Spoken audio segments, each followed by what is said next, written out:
Hello students, आप देख रहे हैं के फिजिक्स क्लास के यूट्यूब चैनल को।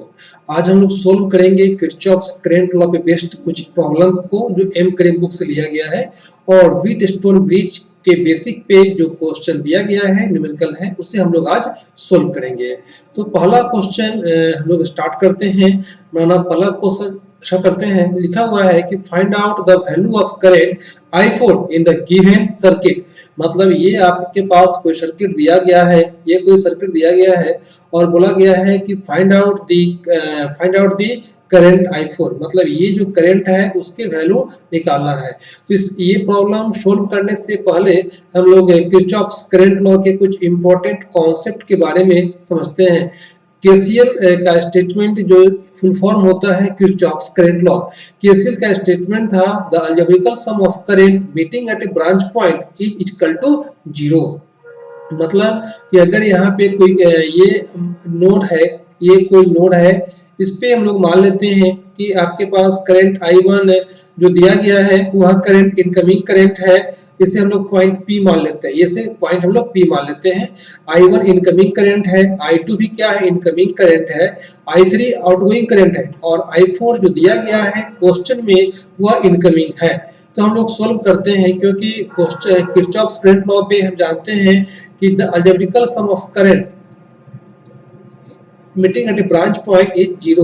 मतलब एक पॉइंट पे जितने भी करंट है उनका सम जो होगा, अलजेब्रिकल सम जो होगा वह क्या होगा, 0 होगा। अलजेब्रिकल सम बोलने का सेंस ये होता है कि जो करंट आ रहे हैं उसे हम लोग पॉजिटिव लेते हैं और जो करंट आउटगोइंग हो रहा है उसे हम लोग नेगेटिव लेते हैं। बट अगर इसी सर्किट से हम लिखना चाहें, जो हमारा स्टेटमेंट है वह क्या है, एट पॉइंट पी पे, एट पॉइंट पी की बात करते हैं। एट पॉइंट पी पे I1 क्या है, इनकमिंग है, तो हम लोग I1 लेते हैं प्लस। I2 इनकमिंग करंट है, I2 को हम लोग ले रहे हैं प्लस और I3 क्या है, आउटगोइंग है, तो हम लोग क्या करेंगे, प्लस माइनस I3 और प्लस I4 इक्वल टू 0। अगर हम लोग इनकमिंग करंट को पॉजिटिव मान रहे हैं तो आउटगोइंग करंट को अपोजिट मानेंगे, मतलब कि निगेटिव मानेंगे। यही कॉन्सेप्ट है हमारा। तो अब इस प्रॉब्लम को हम लोग सोल्व करते हैं बनाना इस बेसिक फॉर्मूला पे। तो I1 क्या है, 20 एम्पियर इनकमिंग करंट है। I1 क्या है, 20 एम्पियर इनकमिंग करंट है। I2 क्या है, 10 एम्पियर इनकमिंग करंट है। I3 क्या है, माइनस 16 एम्पियर जा रहा है और प्लस I4 इक्वल टू 0। ये I4 मुझे निकालना है। तो बोला गया है ये 30 और माइनस 16 क्या हो जाएगा, 30 minus 16 plus I4 equal to 0। तो I4 का 14 plus I4 equal to 0, I4 equal to minus 14 ampere. I4 जो क्वेश्चन में दिया गया है कि वो इनकमिंग है, वो इनकमिंग नहीं है बिकॉज I4 का जो हम लोग वैल्यू निकाले हैं तो वह माइनस 14 एम्पियर है। बिकॉज हम लोग इनकमिंग को पॉजिटिव मानते हैं, यहाँ पे निगेटिव आ गया, मतलब I4 क्या है, आउटगोइंग करंट है। I4 क्या है, आउटगोइंग करंट है और उसका वैल्यू कितना है, 14 एम्पियर है। अब हम चलते हैं क्वेश्चन नंबर 2 पे। क्वेश्चन नंबर 2 में दिया गया है, क्वेश्चन नंबर 2 दिया गया है, बोला गया है in the circuit shown calculate the value of current I1, I2 and I3। ये कोई सर्किट मुझे दे दिया गया है और बोला गया है कि हमें इस I1 करंट, I2 करंट और I3 करंट का वैल्यू निकालना होगा। हम लोग क्या करेंगे, फिर वही फॉर्मूला अप्लाई करेंगे, केसीएल का फॉर्मूला अप्लाई करेंगे। यहाँ पे लोग मान लेते हैं कि यह नोड ए है, यह नोड बी है और यह नोड क्या है, सी है। तो एट नोड ए पे हम लोग केसीएल अप्लाई करते हैं। तो केसीएल अप्लाई करेंगे, 10 एम्पियर क्या है, 10 एम्पियर इनकमिंग है, तो यहाँ पे 10 एम्पियर हम लोग लिखेंगे। 8 एम्पियर भी इनकमिंग है, यह भी 8 एम्पियर क्या है, इनकमिंग है। और I4 आउटगोइंग करंट है तो प्लस माइनस ऑफ 4 और यहाँ पे I1 भी क्या है, आउटगोइंग है, तो minus of I1 equal to 0। ये क्या हो जाएगा, 18 minus 4 minus I1 equal to 0। क्या हो जाएगा, 14 माइनस I1 इक्वल टू 0। तो I1 का वैल्यू आ गया है 14 एम्पियर। I1 का वैल्यू आ गया है 14 एम्पियर आ गया है। सिमिलरली हम लोग अप्लाई करते हैं एट नोड बी की बात करते हैं, एट नोड बी की बात करते हैं, नोड बी की बात करते हैं। कौन सा? इस नोड की बात हम लोग करते हैं। I1 क्या है? इनकमिंग है, और I1 इनकमिंग है तो क्या लिखेंगे? I1 और यहाँ पे 6 एम्पियर आउटगोइंग है तो -6, और यहाँ पे +4 बिकॉज 4 एम्पियर इनकमिंग है, और I2 क्या है? आउटगोइंग है, इक्वल टू 0। I1 का वैल्यू क्या था? 14 ampere plus minus of 6 plus 4 minus I2 equal to 0। ये क्या हो जाएगा? 14 माइनस 6 हो जाएंगे 8 plus 4 12 minus I2 equal to 0। तो I2 का वैल्यू आ गया है 12 एम्पियर आ गया है। सिमिलरली अगर हम लोग बात करते हैं केसीएल अप्लाई करते हैं एट सी पे, तो सी पे अगर हम लोग केसीएल अप्लाई करते हैं तो क्या होगा?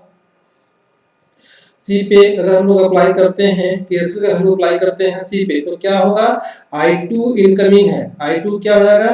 I2 यहाँ पे हम लोग लेते हैं कि इनकमिंग है, I2 क्या है? इनकमिंग है एट सी पे, एट सी पे I2 क्या है? इनकमिंग है। I4 आउटगोइंग है प्लस माइनस 4 एम्पियर, और I3 जो है वो क्या है? आउटगोइंग है, तो माइनस ऑफ I3 और प्लस 8 एम्पियर। तो ये हम लोग लिए हैं, क्या हो गया? Equal to 0। तो I2 -4 minus I3 plus 8 equal to 0। I2 क्या है? I2 12 एम्पियर माइनस 4 प्लस 8 बराबर I3। I3 का वैल्यू आ गया है 16 एम्पियर। अब हम लोग चलते हैं क्वेश्चन नंबर 3 पे। क्वेश्चन बोला गया है, फिर से अगेन वही क्वेश्चन होगा। बोला गया है in the circuit shown calculate the value of the current I। इस करंट का वैल्यू निकालना है। तो हम लोग देख रहे हैं कि सर्किट वही है, इसे हम लोग मान लेते हैं A, इसे हम लोग मान लेते हैं B, और इसे हम लोग मान लेते हैं C। ये 3 पॉइंट है, 3 नोड हम लोग मान लेते हैं। फिर हम वही फॉर्मूला अप्लाई करेंगे। अब यहाँ पे हम लोग एक करंट मान लेते हैं खुद से, I1 है, और यह क्या है? I2 है। इस सर्किट में करंट I का कोई डायरेक्शन नहीं दिया गया है, इसलिए हम मान लेते हैं कि वह इनकमिंग है, इनकमिंग करंट है। तो हम लोग अप्लाई करेंगे KCL at node A, KCL at node A। KCL apply कर रहे हैं एट नोड A पे, हम लोग क्या कर रहे हैं? KCL अप्लाई कर रहे हैं। तो 6 एम्पियर क्या है? इनकमिंग करंट है, 6 एम्पियर इनकमिंग करंट है, आउटगोइंग 2 है, तो 6 को पॉजिटिव लेंगे और 2 को नेगेटिव लेंगे। आउटगोइंग क्या है? -I1 equal to 0। तो 4 माइनस I1 इक्वल टू 0। तो I1 का वैल्यू क्या आ जाएगा? 4 एम्पियर आ जाएगा। Again KCL at B, KCL at node B की बात करते हैं, KCL एट नोड B की बात करते हैं। I1 क्या है? I1 इनकमिंग है, I1 क्या है? इनकमिंग है। 6 एम्पियर भी इनकमिंग है, मतलब ये जो 6 एम्पियर है वो भी इनकमिंग है, और आउटगोइंग क्या है? 2 एम्पियर, तो -2, और यहाँ पे हम लोग I2 माने हैं तो -I2 इक्वल टू 0। I1 का वैल्यू क्या है? 4 ampere plus 6 -2 equal to I2। तो 4 प्लस 6 10 -2 इक्वल टू I2। तो I2 का वैल्यू आ गया है 8 एम्पियर। अब हम लोग बात करते हैं एट पॉइंट C की बात करते हैं, एट पॉइंट C की बात करते हैं। एट पॉइंट C पे हम लोग बात करेंगे, वह क्या है? ये आपके पास हम लोग देख रहे हैं कि एट पॉइंट C पे हम लोग अप्लाई करते हैं KCL, तो I2 क्या है? इनकमिंग है, I2 क्या है? इनकमिंग है, और हम लोग I को भी मान रहे हैं कि इनकमिंग है, मतलब ये जो I है इसको भी मान रहे हैं कि वह क्या है? इनकमिंग है एट नोड C पे, तो प्लस I, और 6 एम्पियर भी इनकमिंग है, आउटगोइंग क्या है? 9 एम्पियर इक्वल टू 0। हम ऑलवेज याद रखेंगे कि अगर किसी नोड पे इनकमिंग करंट को ले रहे हैं तो वह पॉजिटिव होगा, और आउटगोइंग करंट जो होगा वो नेगेटिव होगा। तो I2 की वैल्यू क्या है? 8 ampere plus I plus 6 minus 9 equal to 0, 14 minus 9 plus I equal to 0। तो आई क्या हो जाएगा माइनस 5 एम्पियर। क्या है आई इक्वल टू माइनस 5 एम्पियर, मतलब कि जो हम लोग इनकमिंग माने थे ये आई आपका क्या है इनकमिंग है, वो इनकमिंग नहीं है, वह क्या है आउटगोइंग है। तो यहाँ पे आई क्या है 5 एम्पियर होगा। तो हम लोग क्या किए हैं कि क्वेश्चन नंबर 3 को भी सोल्व किए हैं। अब चलते हैं क्वेश्चन नंबर 4 पे। क्वेश्चन नंबर 4 बोला गया है कि इन द सर्किट शोन, ये क्या है circuit shown calculate the potential of the point P, मतलब इस पॉइंट का हमें क्या करना है पोटेंशियल निकालना है। यहाँ पे हम मान लेते हैं कि भी इसका क्या है पोटेंशियल है। Calculate the potential of the point P, जो कि R1 का वैल्यू दे दिया गया है, R1 का वैल्यू दिया गया है 10 ओम, R2 का वैल्यू दिया गया है 20 ओम और R3 का वैल्यू दे दिया गया है 30 ओम दिया गया है। V1 का वैल्यू दिया गया है 10 वोल्ट, V2 का दिया गया है 6 वोल्ट और यहाँ पे V3 का वैल्यू दिया गया है वह क्या है 5 वोल्ट दिया गया है। हमें क्या करना है कि पोटेंशियल निकालना है एट पॉइंट पी पे।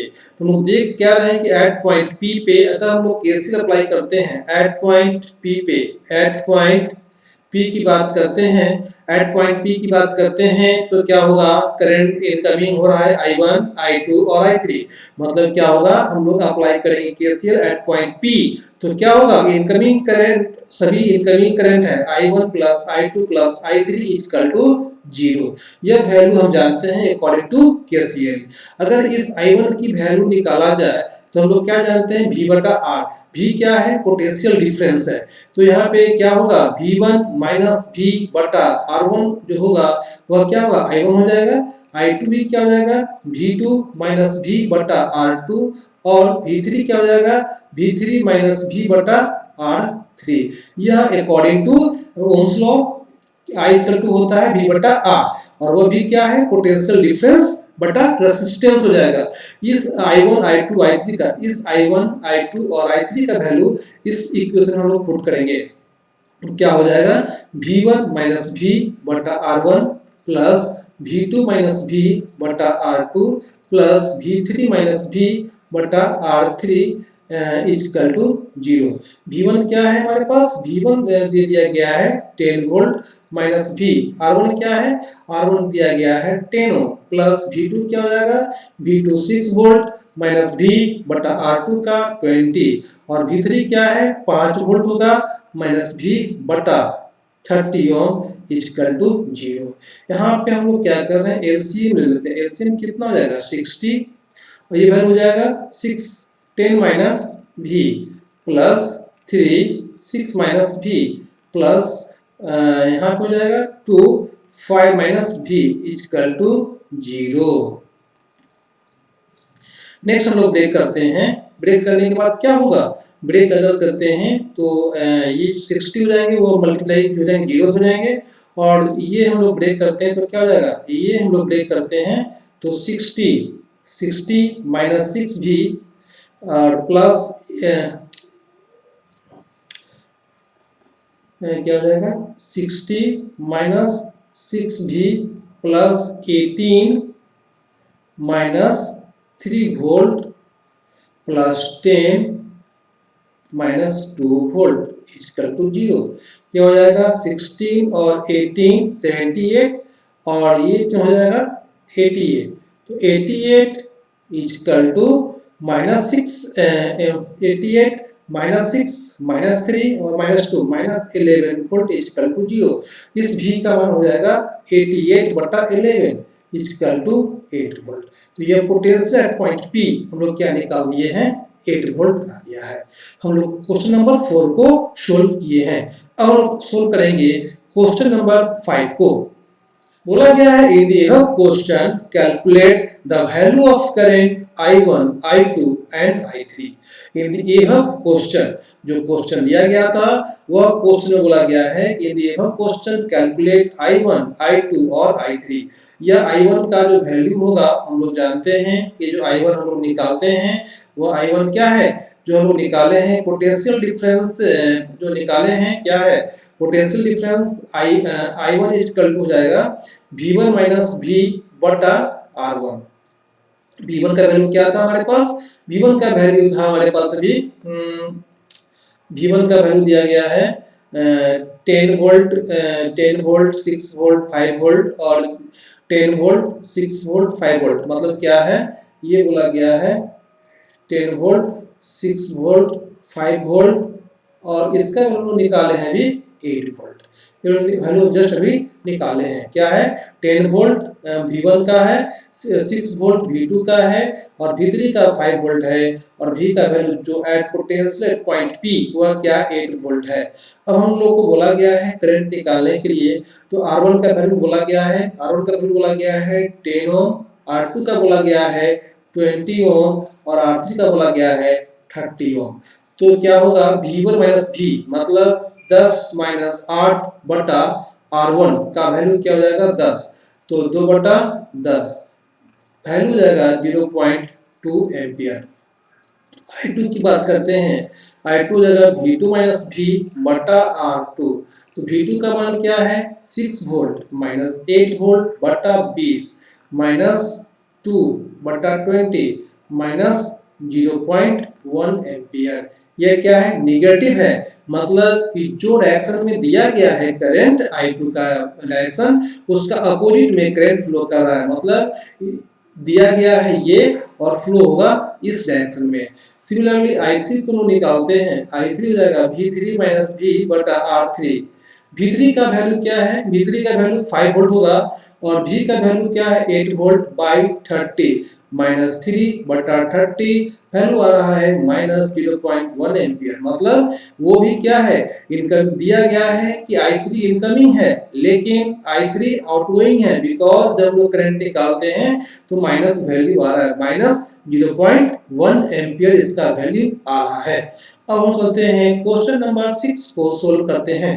क्या है क्वेश्चन नंबर 6 में इन दी एवं क्वेश्चन मतलब सर्किट जो क्वेश्चन नंबर 4 का दिया गया है, V1 का वैल्यू 10 वोल्ट, V2 का वैल्यू 20 वोल्ट और V3 का वैल्यू क्या है आपके पास 30 वोल्ट। मतलब क्या है V1 को बोला गया है 10 वोल्ट, V2 को बोला गया है 20 वोल्ट और V3 का बोला गया है 30 वोल्ट बोला गया है और R1 का वैल्यू बोला गया है 10 ओम, R2 का बोला गया है 15 ओम और R3 का बोला गया है, R3 का वैल्यू मुझे निकालना है। क्या करना है R3 का वैल्यू, इसका वैल्यू हमें निकालना है और पोटेंशियल एट पॉइंट P पे इसका वैल्यू दिया गया है वह क्या है 15 वोल्ट दिया गया है पॉइंट P पे। तो बोला गया है कि calculate the value of R3 मतलब R3 का वैल्यू निकालना है। तो हम लोग पहले क्या करेंगे, जो केसीएल का फॉर्मूला है हम लोग उसको अप्लाई करते हैं।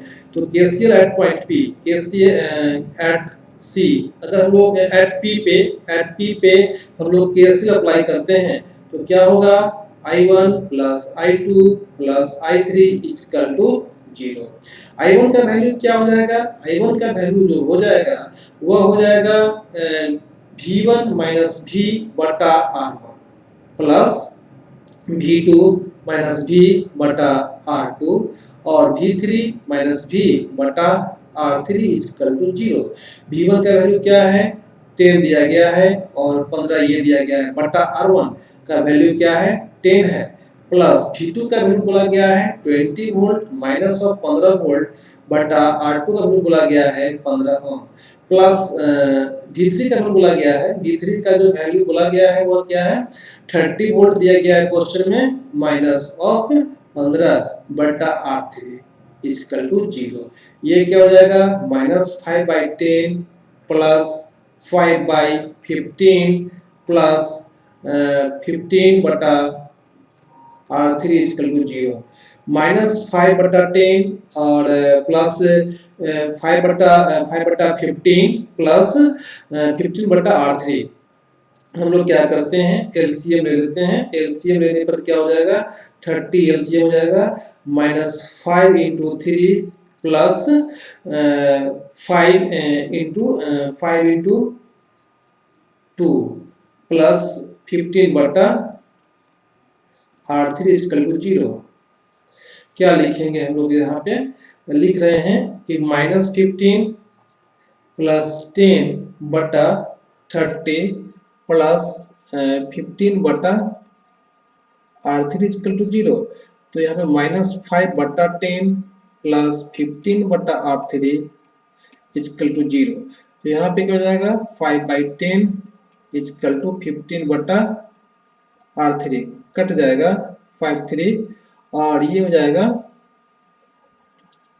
5 3 एंड 10 30 हो जाएगा। तो 30 और क्या हो वैल्यू यहाँ पे लिख रहे हैं हम लोग, वैल्यू हो जा रहा है कि -5/30 प्लस R3 15 बटा R3 इक्वल टू 0।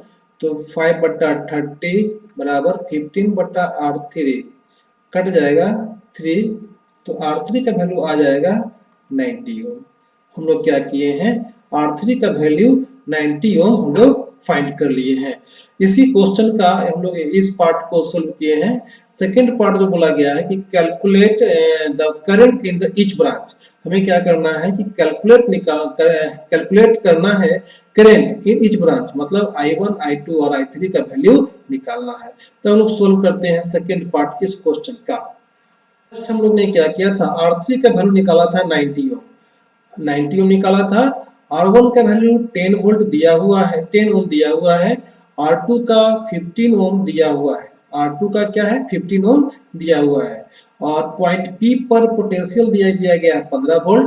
V1 का वैल्यू दिया गया है 10 वोल्ट, V2 का वैल्यू दिया गया है 20 वोल्ट और V3 का वैल्यू बोला गया है 30 वोल्ट दिया गया है। हमें निकालना है I1, I2, I3 के वैल्यू। तो I1 को हम लोग जानते हैं V1 माइनस V बटा R1। V1 क्या है, V1 का वैल्यू 10 वोल्ट माइनस 15 बट्टा क्या हो जाएगा 10 minus 5/10 minus half ampere. I2 का वैल्यू निकालेंगे सिमिलरली इसी फॉर्मूला के हेल्प से, V2 माइनस V बट्टा R2। V2 का वैल्यू जो है वह क्या है 20 माइनस 15 बट्टा R2 का वैल्यू बोला गया है 15, मतलब क्या है 5/15 या 1/3 एम्पियर। और I3 का वैल्यू बोला गया है क्या है V3 माइनस V बटा R3। V3 का वैल्यू क्या है 30 वोल्ट माइनस 15 बटा R3 का वैल्यू बोला गया है 90 ओम। तो क्या हो जाएगा यहाँ पे 15 बटा 90 कट जाएगा 1/6 एम्पियर। हम लोग क्वेश्चन नंबर 6 को सोल्व किए हैं। हम लोग सोल्व करते हैं क्वेश्चन नंबर 7 को। क्वेश्चन नंबर 7 बोला है कि in the given circuit the calculate करना है the energy stored in the capacitor in steady state. मतलब क्या करना है कि इसके क्रॉस जो एनर्जी स्टोर्ड होगा उसका वैल्यू हमें निकालना होगा।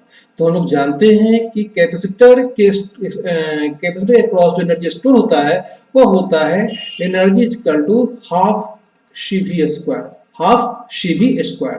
C का वैल्यू क्या है, यहाँ पे C का वैल्यू निकालना है 6 माइक्रो फैराडे। इसका वैल्यू जाएगा 6 × 10⁻⁻6 फैराडे। हमें इस फाइंड करना है, इस प्रॉब्लम में एनर्जी निकालना है। तो एनर्जी निकालने के लिए जो फॉर्मूला दिया गया है कि हाफ CV स्क्वायर, तो C का वैल्यू मुझे मालूम है V निकालना है। तो V क्या होगा, इसके क्रॉस पोटेंशियल डिफरेंस निकालना होगा, इसके क्रॉस पोटेंशियल डिफरेंस निकालना होगा। तो ये 1 एम्पियर इनकमिंग है या 2 एम्पियर, या 2 एम्पियर ये 1 एम्पियर। इसके क्रॉस जाएगा वो क्या जाएगा 2 + 1 3 एम्पियर। ये 3 एम्पियर यहाँ भी आ जाएगा 3 एम्पियर। और ये जो 1 एम्पियर और 2 एम्पियर ये क्या जाएगा 3 एम्पियर।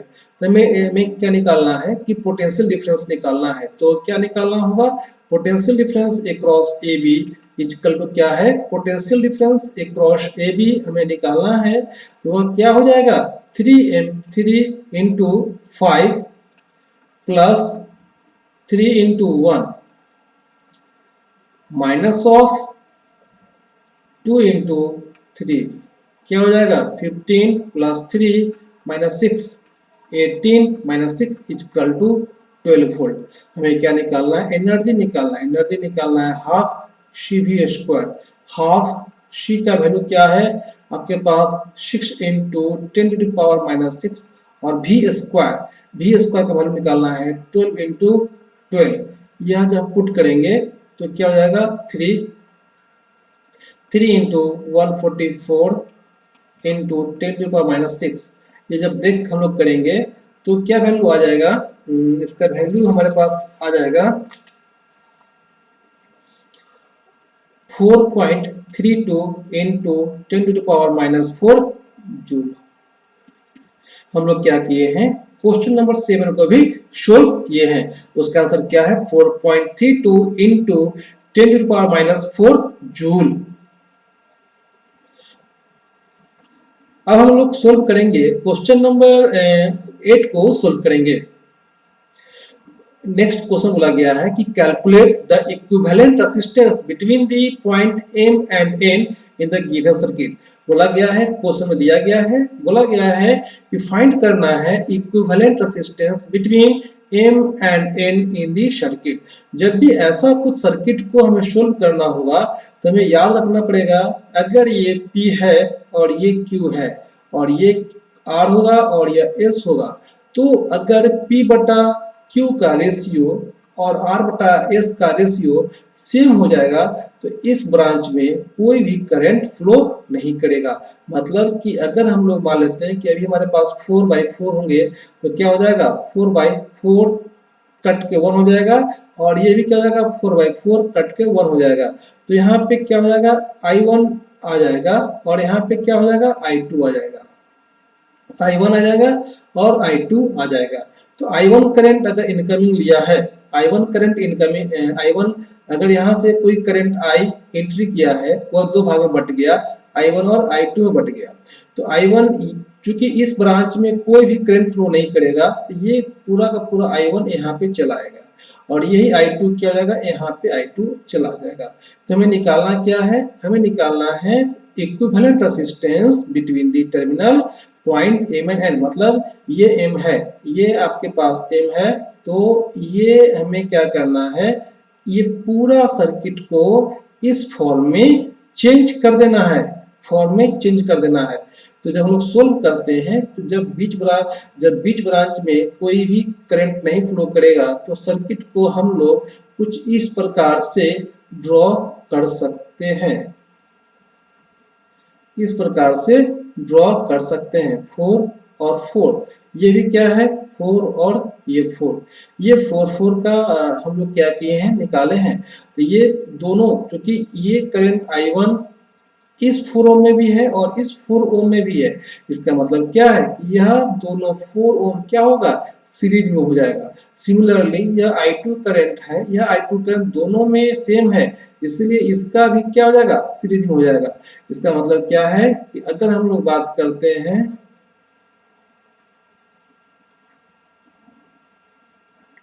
ये क्या हो जाएगा 8 ओम और यह हो जाएगा 8 ओम। तो वैल्यू आ जाएगा, अगर हम ले लिखेंगे तो क्या होगा, इसका निकालेंगे वैल्यू 8 इंटू 8 बटा 8 प्लस 8 64 बटा 16, ये जाएगा 4 ओम। जब इस सर्किट को हम लोग इस फॉर्म में चेंज करते हैं तो 4 ओम इसका वैल्यू आ गया है।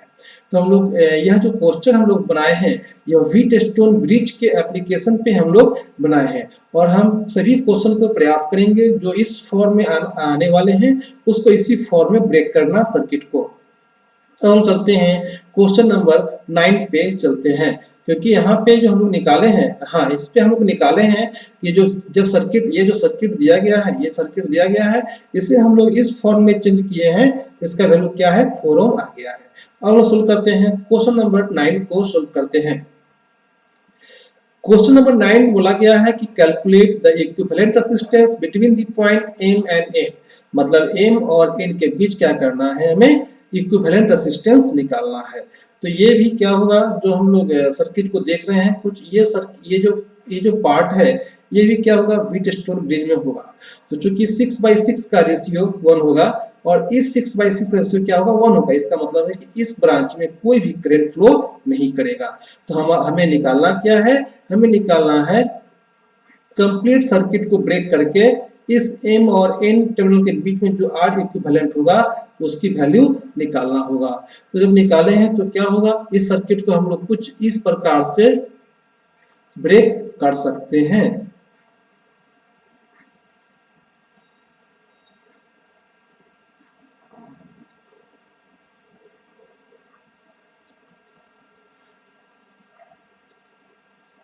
6 ओम, 6 ओम, 6 ओम और 6 ओम और 6 ओम, ये 6 ओम, ये कंप्लीट मिलके बन जाएंगे 12 ओम।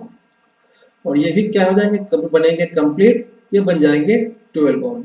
इसका मतलब क्या हो जाएगा, फिर से हम लोग सर्किट को ब्रेक करते हैं,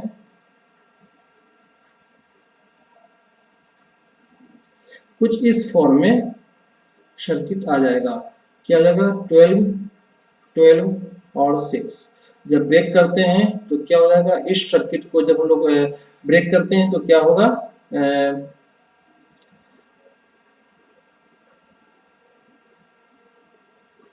ये क्या हो जाएगा, m और n। हम लोग कंप्लीट स्टेप बाय स्टेप को ब्रेक किए हैं, या 6 ओम, या 6 ओम, या क्या हो जाएगा 12 इंटू 12 बटा 24, ये कटेगा 2 ओम, 2 से 6 ओम, मतलब ये भी वैल्यू क्या हो जाएगा 6 ओम। तो 6 ओम, 6 ओम, 6 ओम, मतलब क्या है, R M N के बीच में 6 प्लस 6 प्लस 6 क्या हो जाएगा, 18 ओम वैल्यू आ गया है। हम लोग क्वेश्चन नंबर 9 को सोल्व किए हैं।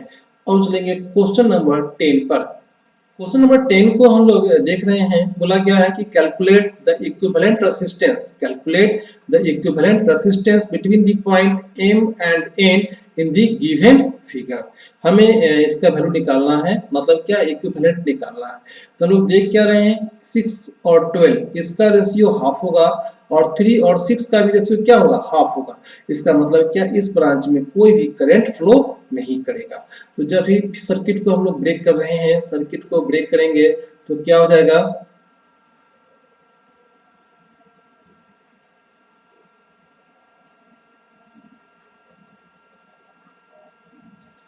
ये हम लोग ब्रेक कर रहे हैं, ये क्या हो जाएगा 12 ओम, या 6 ओम, या 6 ओम हो जाएगा, और ये 3 ओम हो जाएगा। हम लोग यहाँ पे ये इस पार्ट को हम लोग क्या किए हैं, इस पार्ट को हम लोग ड्रॉ किए हैं, बिकॉज 5 ओम के क्रॉस कोई करंट फ्लो नहीं करेगा। अब क्या होगा, हम लोग इसके क्रॉस क्या कर रहे हैं, जो सर्किट में दिया हुआ है, यह 6 ओम लगा दिए हैं, यह क्या है 6 ओम लग गया है, और नीचे भी क्या हो जाएगा 6 ओम लग गया है। ये कितने हो जाएंगे, 12 प्लस 6 18, और ये जाएंगे 6 प्लस 3 9। मतलब अगर हम लोग सोल्व करते हैं, 6 ओम, ये जाएंगे 9 ओम, या 6 या 9 ओम, ये कितने हो जाएंगे 18 ओम, और यह हो जाएंगे हमारे पास 6 ओम।